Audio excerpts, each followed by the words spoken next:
kapapasang batas lang ni Senator Bong Revilla yung sa tingin ko napakagandang sa mga magulang na nagpapaaral at sa mga mag-aaral din o estudyante. Kasi bawal na yung prohibited na yung no permit no exam rule, na hindi ka papayagang mag-take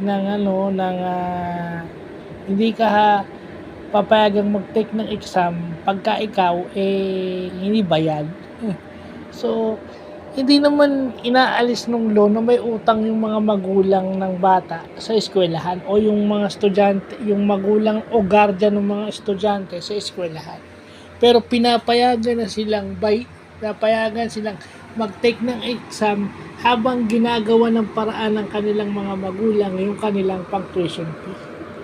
Tingin ko maganda yun kasi lalo na sa basic education.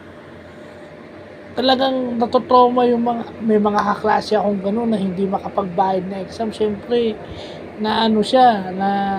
nade-demoralize siya.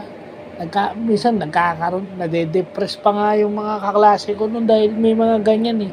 Siyempre mo, ikaw lang hindi mag-exam dahil wala kang permit to take the exam. Then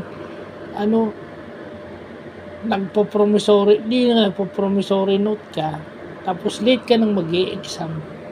Kung na-fulfill mo na yung promissory note mo, di ba? Kahit sa college, mas lalo na sa college, mas nakakahiya yan. So, yun lang, buti ginawang batas si Senator Bong. Thank you po kay Senator Bong, kay Congresswoman Lani Mercado Revilla na batas na itong pagbabawal ng no permit, no exam rule. Prohibited na ngayon. Batas na siya. So, expect natin next school year, fully implemented na siya. So, yun lang po.